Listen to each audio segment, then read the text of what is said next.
Primera de Pedro, capítulo 2.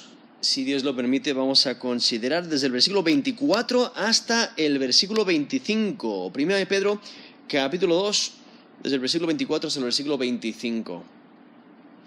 ¿Refleja tu vida que valoras el sacrificio de Jesucristo?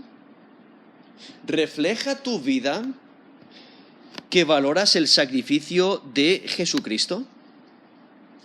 Aquí el apóstol Pedro, inspirado por Dios, se dirige a una comunidad de creyentes que están en la dispersión. Nos dice en 1 Pedro 1:1, Pedro, apóstol de Jesucristo, a los expatriados de la dispersión en el Ponto, Galacia, Capadocia, Asia y Bitinia.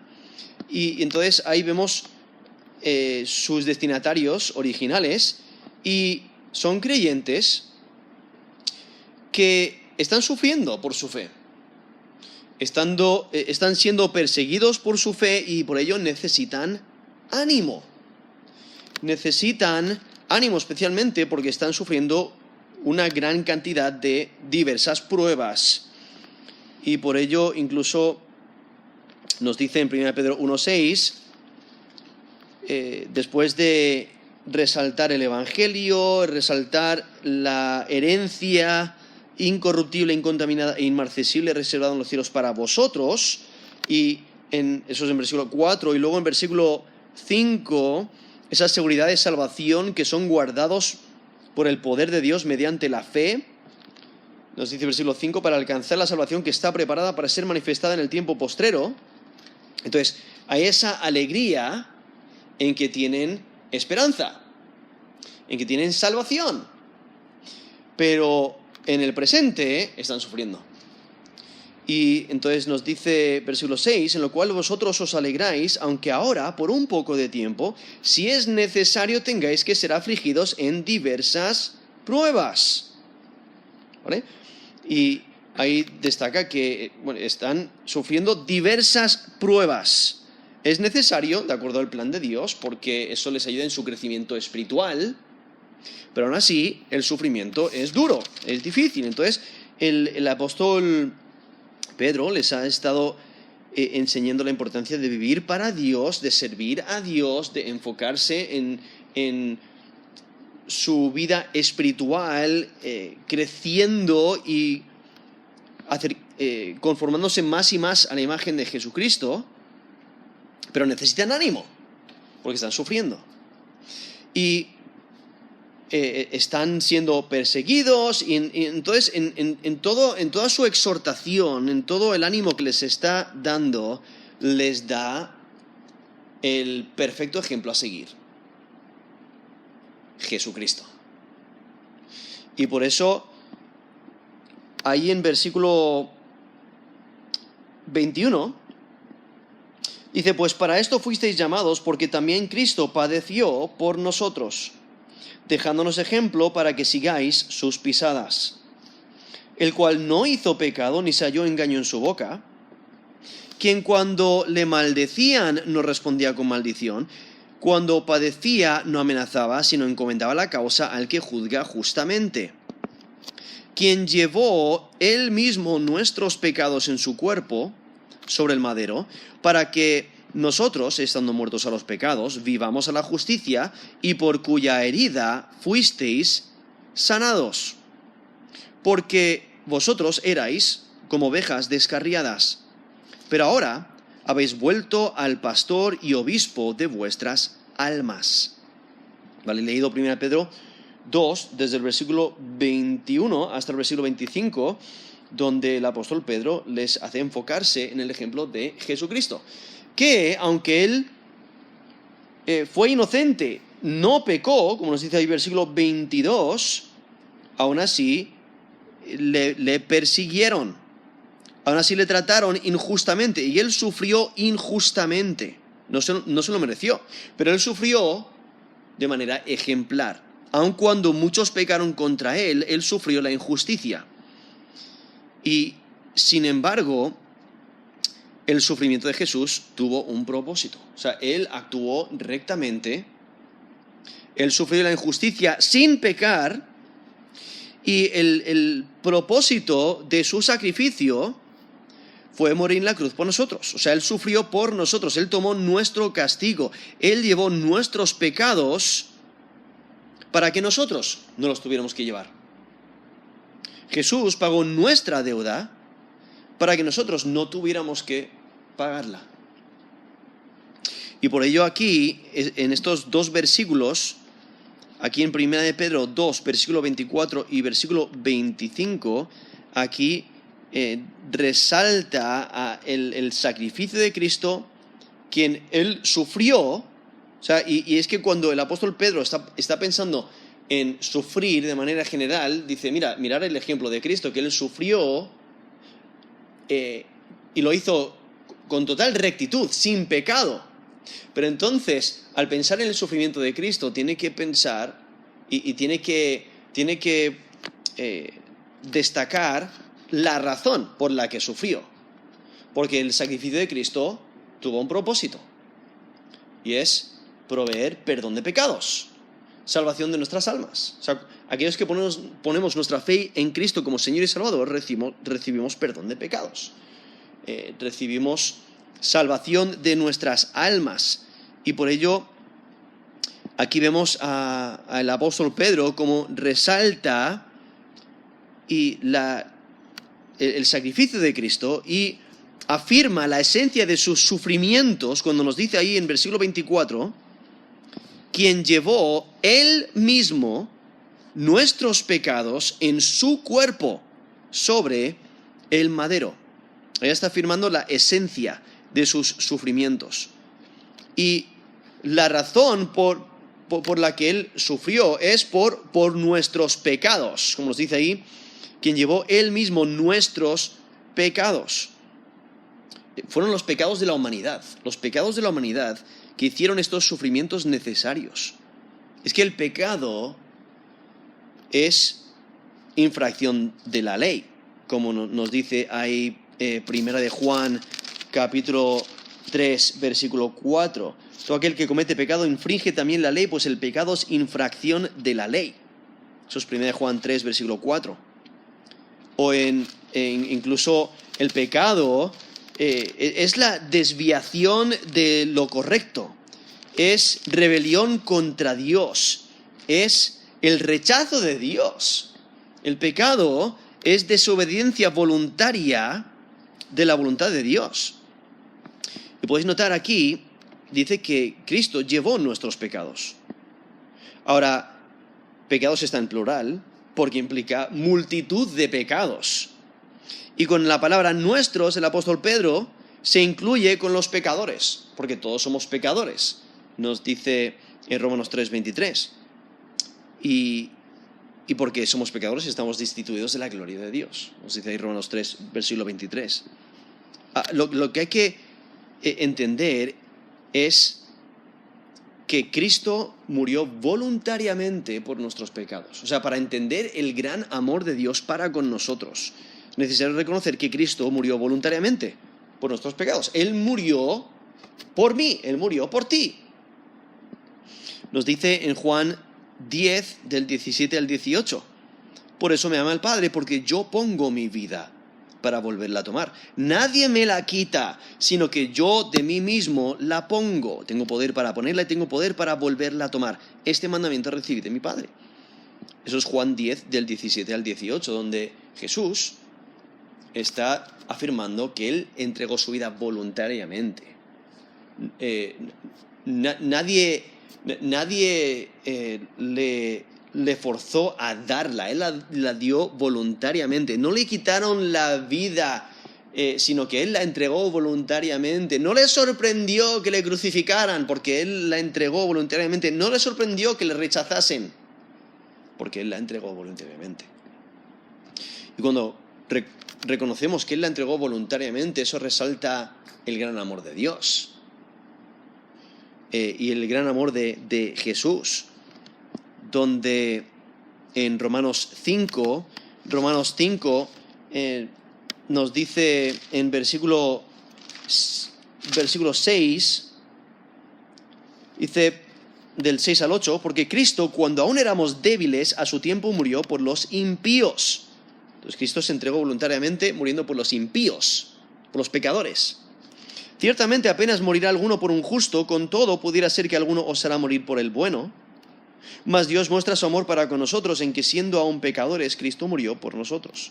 Entonces, ahí resalta el gran amor de Dios porque Cristo muere por el pecador, no por alguien que es bueno o no por alguien con el cual ya tiene una relación de amistad o familiar, etc. No, sino muere por los pecadores, por los impíos. Y ahí es donde se demuestra el amor de Dios, en que aún siendo pecadores, estando en esa condición, Cristo murió por nosotros. Y entonces, eso es en Romanos 5, del 6 al 8. Aquí volviendo a 1 Pedro 2, versículo 24, está hablando de Jesús, dice, quien llevó él mismo nuestros pecados en su cuerpo sobre el madero. O sea, Jesucristo cargó con nuestros pecados sobre la cruz. Él llevó nuestros pecados, y lo cual realmente destaca el cumplimiento de la profecía de Isaías. Porque en Isaías 53 menciona diferente terminología que encontramos aquí en estos versículos, porque en Isaías 53, versículo 4, dice, ciertamente llevó él nuestras enfermedades. ¿Vale? Está hablando del siervo de Yahweh, quien es el Mesías, quien el Nuevo Testamento identifica como Jesús de Nazaret. Él es el Cristo, él es el Mesías. Y ahí en Isaías 53, versículo 4 dice, ciertamente llevó él nuestras enfermedades y sufrió nuestros dolores, y nosotros le tuvimos por azotado, por herido de Dios y abatido. Saltando al versículo 6, la segunda parte del versículo dice, Jehová cargó en él el pecado de todos nosotros. En versículo 10, cuando haya puesto su vida en expiación por el pecado. O en Isaías 53, versículo 11, la última frase, llevará las iniquidades de ellos. O en Isaías 53, versículo 12, habiendo él llevado el pecado de muchos. Ahí en Isaías 53 resalta el sufrimiento del siervo de Yahweh. Pero esos textos que acabo de leer, versículo 4, versículo 6, versículo 10, versículo 11 y versículo 12, destacan que él carga, no con su propio pecado, porque él es santo e inocente. Él no tiene que morir por su pecado. Él carga con nuestros pecados. Él los lleva sobre sí mismo. Y entonces, él llevó nuestros pecados. Como nos dice aquí en 1 Pedro 2:24, quien llevó él mismo nuestros pecados en su cuerpo sobre el madero. Y es que Jesús llevó nuestros pecados una vez por todas, porque su sacrificio es suficiente. Entonces él cargó con nuestros pecados, murió en nuestro lugar, y por él tenemos salvación de nuestras almas. Incluso nos dice 1 Pedro 3:18, porque también Cristo padeció una sola vez por los pecados, el justo por los injustos, para llevarnos a Dios, siendo la verdad muerto en la carne, pero vivificado en espíritu. Eso es 1 Pedro 3, versículo 18. En Hebreos 10, del 10 al 12, dice, en esta voluntad somos santificados, mediante la ofrenda del cuerpo de Jesucristo, hecha una vez para siempre. Y ciertamente todo sacerdote está día tras día ministrando y ofreciendo muchas veces los mismos sacrificios que nunca pueden quitar los pecados. Pero Cristo, habiendo ofrecido una vez para siempre un solo sacrificio por los pecados, se ha sentado a la diestra de Dios. Eso es Hebreos 10, del 10 al 12, que resalta que el sacrificio de Cristo fue suficiente. Él cargó con todos nuestros pecados una sola vez. Él murió en nuestro lugar una sola vez, porque fue suficiente. Él llevó nuestros pecados sobre sí mismo, una vez, para siempre. Y estamos hablando de Jesucristo, quien no hizo pecado, pero él llevó nuestro pecado. Incluso aquí en versículo 22, 1 Pedro 2:22 resalta, él, el cual no hizo pecado, ni se halló engaño en su boca. Entonces, él no tenía que morir. pero Él murió. Y murió por nosotros, por nuestro pecado, como nuestro sustituto. Él tomó nuestros pecados y sufrió las consecuencias de nuestros pecados como nuestro sustituto. O sea, Jesús tomó nuestra culpa y sufrió la maldición por nosotros. Porque aquí le vemos sufriendo y muriendo sobre la cruz. Por eso nos dice aquí, versículo 24, quien llevó él mismo nuestros pecados en su cuerpo sobre el madero. ¿Vale? Y ahí está destacando, su cuerpo describe el medio por el cual logró su sacrificio. Es al entregar su cuerpo. Él murió, se entregó a sí mismo y su vida por la nuestra. Y sobre el madero es una referencia a la cruz. Su cuerpo sobre el madero describe la muerte de Cristo por crucifixión. Entonces, Dios puso a Cristo como nuestro sustituto. Dios puso sobre Cristo nuestros pecados. Le castigó con su ira. Le castigó con separación de Dios. Y le castigó con la muerte. Sufrió la muerte por nosotros. Y de esta manera Cristo murió como nuestro sustituto. Como nos dice 2 Corintios 5:21. Al que no conoció pecado, por nosotros lo hizo pecado, para que nosotros fuésemos hechos justicia de Dios en él. Eso es 2 Corintios 5:21. O sea, Cristo sufrió nuestro castigo. Él no conoció pecado, pero por nosotros lo hizo pecado. O sea, Dios cargó en él nuestro pecado. Jesús tomó el pecado sobre sí mismo y murió en la cruz por nosotros. Él tomó nuestra culpa. Él sufrió la maldición por nosotros. Porque nos dice en Deuteronomio 22, del 22 al 23, que cualquiera que es colgado sobre un madero era maldito delante de Dios. Nos dice ahí en Deuteronomio 21, 22 al 23, si alguno hubiere cometido algún crimen digno de muerte y lo hicieres morir y lo colgares en un madero, no dejaréis que su cuerpo pase la noche sobre el madero, sin falta lo enterrarás el mismo día, porque maldito por Dios es el colgado. Y no contaminarás tu tierra que Jehová tu Dios te da por heredad.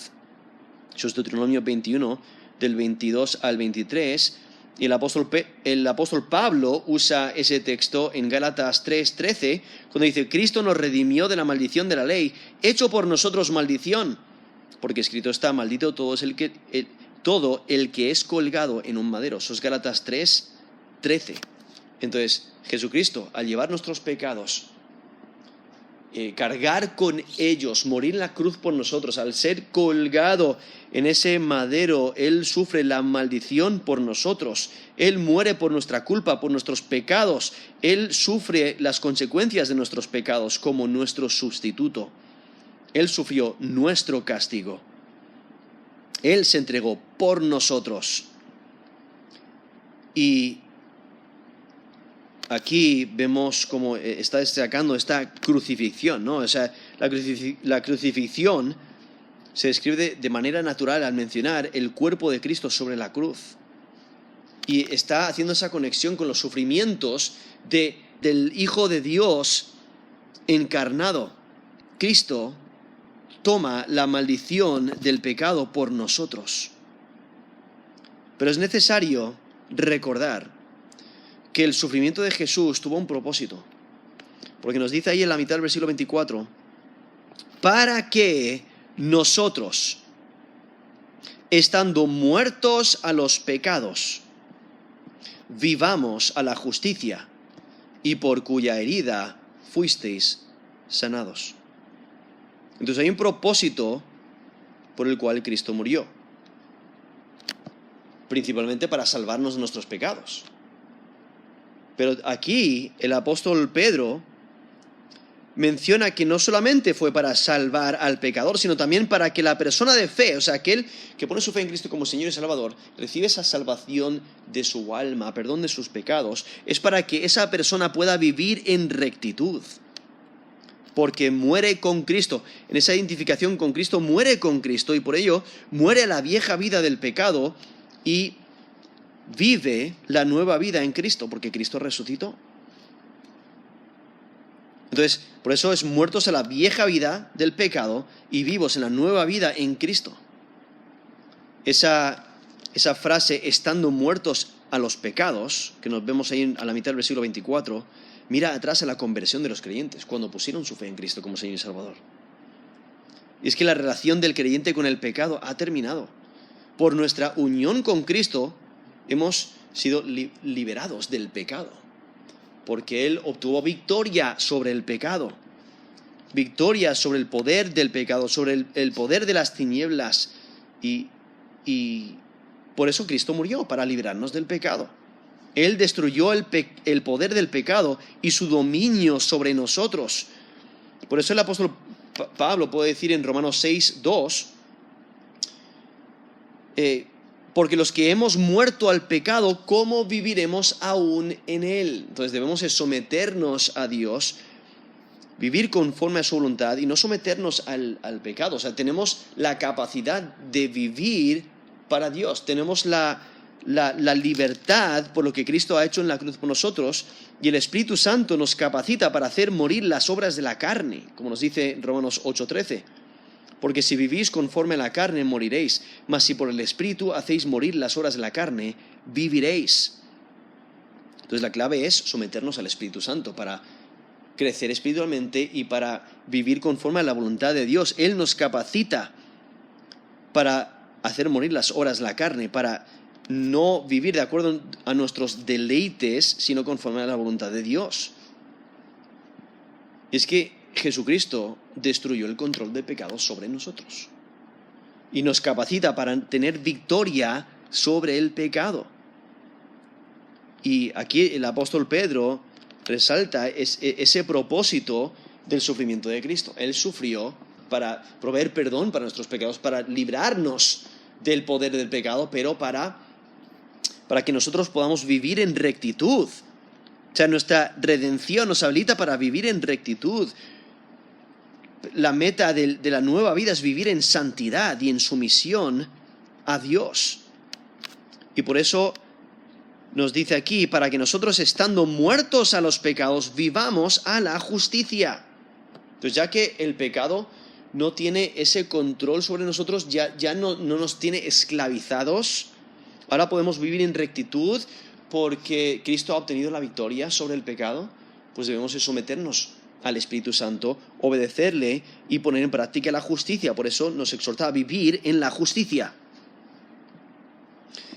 Y termina ahí en versículo 24 con esa frase diciendo, y por cuya herida fuisteis sanados. Ahí destaca el resultado del sufrimiento de Cristo.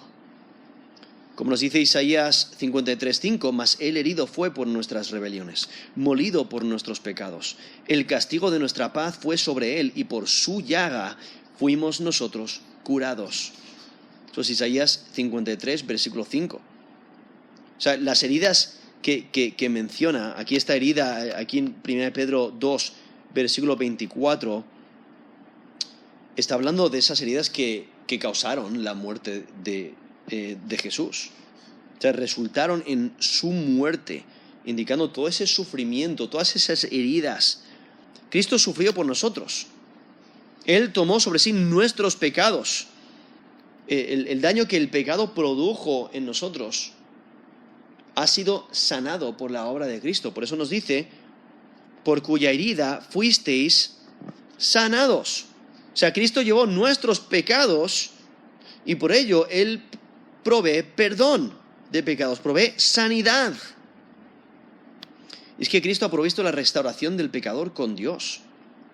El sacrificio de Cristo trae salvación y perdón de pecados, y por eso el creyente recibe sanidad. Tiene sanidad espiritual. Y entonces, aquí en versículo 25, aquí termina el capítulo 2 de 1 de Pedro, describiendo el estado en el que estaban los creyentes antes de recibir sanidad espiritual. ¿Cuál era el estado? Nos dice el versículo 25, porque vosotros erais como ovejas descarriadas, Pero ahora habéis vuelto al pastor y obispo de vuestras almas. Entonces aquí describe al pecador, a la persona antes de creer en Jesús como Señor y Salvador, como una oveja descarriada. Entonces, está describiendo, implica esa condición totalmente perdida. O sea, la imagen de ovejas descarriadas describe al pecador perdido. Porque una oveja es propensa a perderse. Y es impotente para encontrar su camino de vuelta cuando se ha perdido. Y cuando está perdida esa oveja, es totalmente vulnerable. Vulnerable ante toda clase de peligros, incluyendo pues otros animales, ladrones, etc. Está en grave peligro. La cuestión es que constantemente se desvía más y más. Y por ello es una imagen apta para describir el pecador perdido. Y es que el castigo del pecado se debía por vagar lejos de Dios. Incluso Isaías también nos dice ahí en Isaías 53, versículo 6, todos nosotros nos descarriamos como ovejas. Cada cual se apartó por su camino, mas Jehová cargó en él el pecado de todos nosotros. Describiendo esa condición antes de estar en Cristo, totalmente perdidos. Y por eso necesitábamos un Salvador. Y aquí resalta el contraste de esa condición anterior, porque antes totalmente perdidos, descarriados, por eso dice, porque vosotros erais como ovejas descarriadas, pero, ahí vemos ese pero ahora, nos resalta el cambio decisivo, contrasta el estado pasado con el presente, y contrasta ahora, en vez de estar descarriados, ahora han vuelto, ¿no? Se han encontrado. La sanidad del versículo 24 que menciona, por cuya herida fuisteis sanados, ahora vemos que es por causa del pecado, que estábamos dañados, enfermos en nuestro pecado, y por eso implica ese perdón de pecados. Está enfatizando una vez más la conversión, cuando los creyentes pusieron su fe en Cristo como Señor y Salvador. Pero ahora habéis vuelto al pastor y obispo de vuestras almas. O sea, su camino anterior se apartaba de Dios, pero ahora han vuelto. Y aquí describe a Jesucristo como pastor y obispo de vuestras almas. Al describir a Jesucristo como pastor, pues está enfatizando su autoridad y cómo Él cuida y guía y sustenta y protege a sí mismo obispo, que significa, tiene la idea de supervisor o guardián, resalta esa protección y esa autoridad que tiene como Señor. Y entonces por ello es de ánimo saber que Jesucristo es nuestro pastor y obispo, el pastor y obispo de nuestras almas. Especialmente porque aquí estos destinatarios originales pues habían sufrido un montón de cosas, de persecución, habían sufrido toda clase de maltrato, pero aquí el apóstol Pedro afirma que Jesucristo es quien cuida del hombre interior. Jesucristo cuida de vuestras almas. Y por ello estás bien protegido, estás bien cuidado, bien sustentado. Él es quien guía, Él es quien tiene autoridad, Él es Señor. Hay que vivir para Él. Y por eso ha destacado el sacrificio de Cristo. Ahí al principio del versículo 24, a la mitad del versículo 24 ha destacado la importancia de vivir en justicia y en rectitud, para vivir de una manera que agrada a Dios. Y es porque Él es quien cuida de nuestras almas. Él es quien es nuestro Señor. Él es nuestro pastor y obispo, el pastor y obispo de nuestras almas. Y por ello debemos de valorar el sacrificio de Cristo, valorar lo que Él ha hecho por nosotros, valorar lo que continúa haciendo para nosotros y cómo continúa protegiéndonos, ayudándonos, cuidándonos pero también debemos de someternos porque Él es nuestro Señor. Él es a quien debemos de obedecer y en quien debemos de confiar. Y por eso la pregunta con la que empecé: ¿refleja tu vida que valoras el sacrificio de Cristo? O sea, ¿refleja tu vida cómo vives, que realmente te gozas en el sacrificio de Cristo? ¿Vives conforme a la rectitud, conforme a esa libertad del pecado que Él ha provisto? ¿Y vives sometiéndote a su señorío? O sea, ¿refleja tu vida que valoras el sacrificio de Jesucristo? Vamos a terminar en oración.